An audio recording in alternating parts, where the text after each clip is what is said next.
Assalamualaikum warahmatullahi wabarakatuh. Ismi Ahmad Baydawi. Ana min Qismi Ta'lim Al-Lughah Al-Arabiyyah fi marhalati sadisah fi fasli alif.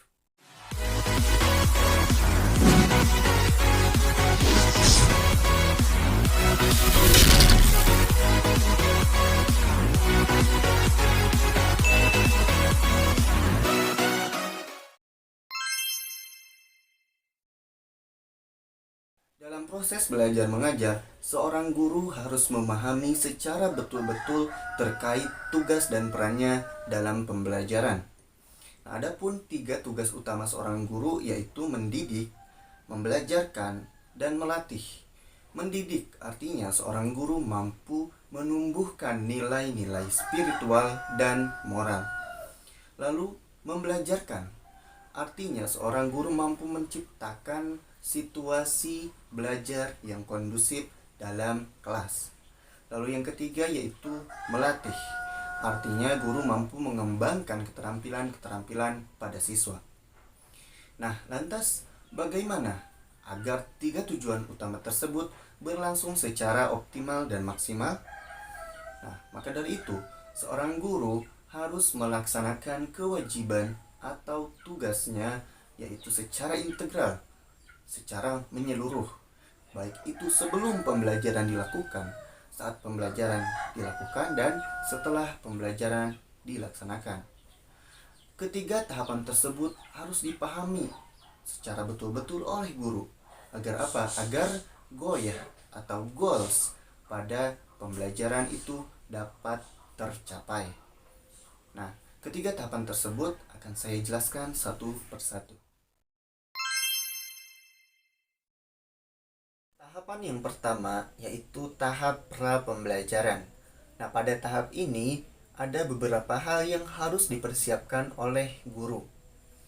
Yang pertama yaitu analisis hari efektif. Nah, guru membuat analisis hari efektif dalam satu semester. Kemudian dari analisis tersebut, maka akan diketahui jumlah hari efektif dan hari libur dalam satu pekan, satu bulan, dan satu semester. Nah, hal ini akan memudahkan guru dalam menyusun program pembelajaran selama satu semester. Lalu yang kedua, itu membuat prota dan promes.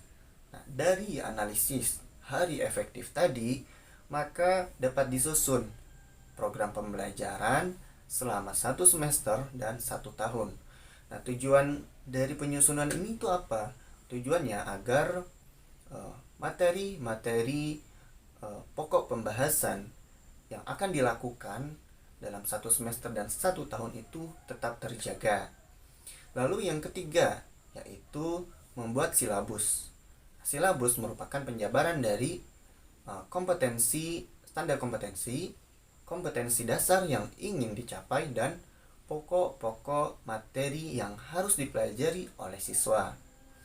Nah, tujuan dari silabus ini apa? Tujuannya agar ketercapaiannya suatu kompetensi dasar yang telah ditetapkan oleh seorang guru.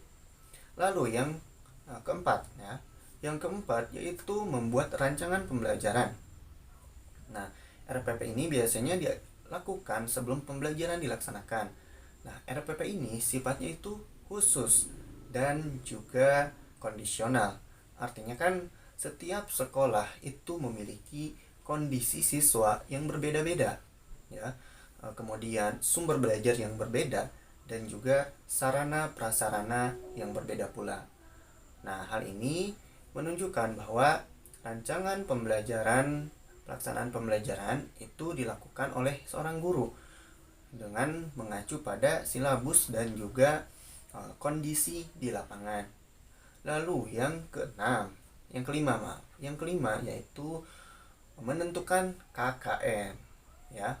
KKM merupakan kriteria ketuntasan minimal yang ditetapkan oleh satuan pendidikan. Nah, KKM ini itu biasanya ditentukan di awal pembelajaran. Nah, nilainya itu berkisar antara 0 sampai 100. Nah, setiap tingkatan dari KKM, tiap kelasnya itu harus terintegrasi. jangan sampai disintegrasi. Misalnya pada kelas 7 KKM Bahasa Arab yaitu 7,0. Nah, maka untuk kelas 8 nya itu harus naik, harus meningkat. Misalnya 7,5. Jangan sampai kelas 7-nya 7,0, KKM-nya kelas 8-nya itu 6,5 misal. Seperti itu. Nah, KKM ini fungsinya untuk apa? Fungsinya bagi seorang guru yaitu sebagai acuan dalam menilai kompetensi siswa. Sedangkan bagi siswanya sendiri yaitu sebagai persiapan, acuan untuk persiapan dalam mengikuti ujian dan penilaian. Yang keenam yaitu jurnal harian guru, di mana berisi tentang catatan aktivitas guru selama pembelajaran, meliputi misalnya materi pokok yang disampaikan itu apa pada hari itu, kemudian jumlah siswa yang hadir dan tidak hadir ada berapa, lalu kemudian masalah pembelajaran yang ditemukan itu apa. Nah, dengan demikian jurnal harian guru ini akan membantu guru dalam mengorganisir, dalam mengatur proses pembelajaran untuk kedepannya, untuk minggu-minggu selanjutnya. Nah, demikian. Lalu tahapan yang kedua yaitu tahap pelaksanaan pembelajaran. Nah, pada tahap ini merupakan tahap pengimplementasian dari desain yang dibuat oleh guru. Nah, tahapan ini itu seorang guru berinteraksi dengan siswanya dengan menggunakan berbagai macam metode, strategi, teknik, dan sebagainya. Nah, ada beberapa hal nih, beberapa aspek yang harus diperhatikan oleh guru ketika pelaksanaan pembelajaran dilakukan. Apa saja? Yang pertama itu ada aspek pendekatan pembelajaran. Nah, pendekatan pembelajaran itu kan ada dua secara umum. Ada pendekatan teacher center dan student center. Nah, pendekatan teacher center itu berpusat pada guru, ya, di mana guru mendominasi pembelajaran dari awal sampai akhir. Sedangkan untuk student center itu berfokusnya kepada siswa. Ya, guru hanya bertugas sebagai fasilitator. Siswanya mencari informasi, mengumpulkan data, mengkomunikasikan, kemudian berdiskusi sehingga menemukan sebuah kesimpulan dari suatu pengetahuan. Nah, karena kita menggunakan kurikulum 13 atau 2013, maka kita menggunakan pendekatan saintifik, ya, dimana kan pendekatan saintifik itu meliputi 5 langkah, ya. Yang pertama itu menganalisis, ya, siswa menganalisis suatu bahan ajar atau materi yang telah diberikan oleh guru nih. Setelah menganalisis, kemudian menanya, ya, artinya siswa harus dituntut untuk berpikir kritis.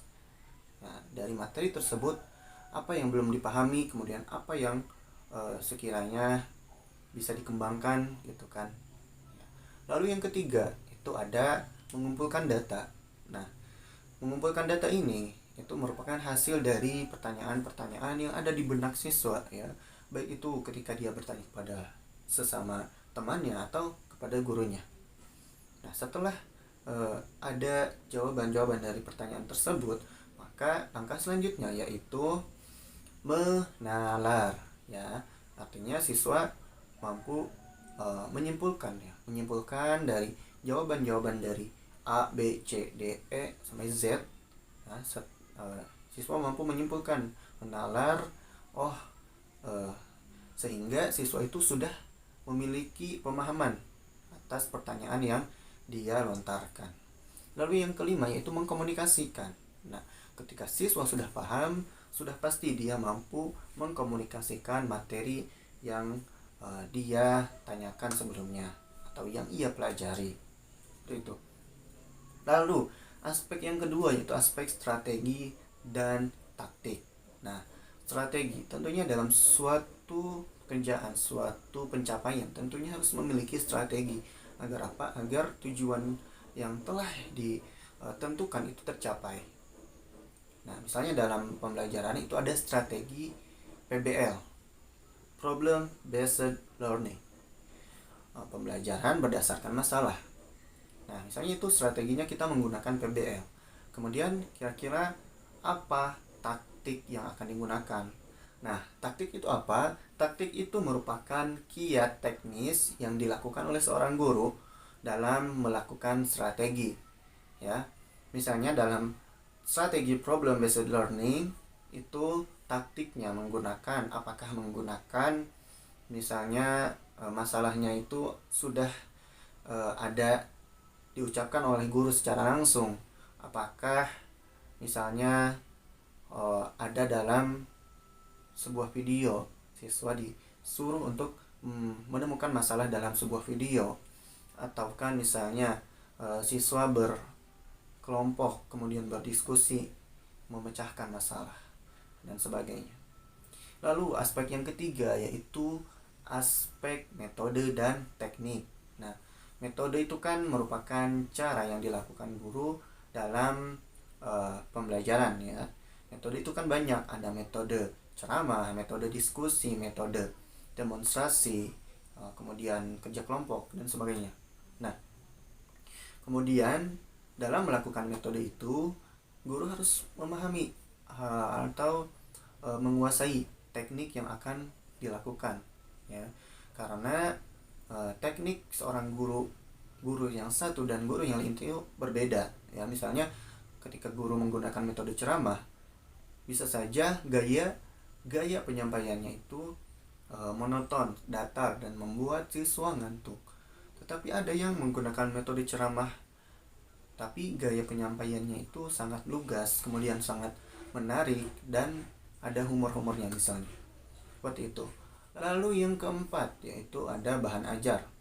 Nah, bahan ajar dalam pembelajaran itu harus spesifik ya. Misalnya hari ini kita belajarnya tentang mufradat ini.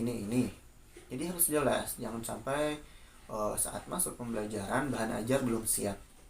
Lalu yang kelima yaitu ada aspek media pembelajaran. Nah, media pembelajaran ini sangat penting ya, karena dalam pembelajaran ketika kita menggunakan media itu bisa merangsang siswa lebih semangat, lebih berkonsentrasi dan lebih menarik gitu untuk diperhatikan. Seperti itu. Lalu tahapan yang ketiga yaitu tahap pasca pembelajaran. Nah, di mana pada tahap ini guru itu melakukan penilaian terhadap proses pembelajaran yang telah dilakukan. Nah, tahapan ini juga bisa disebut sebagai tahap evaluasi. Evaluasi itu kan alat untuk mengukur ketercapaian suatu tujuan ya.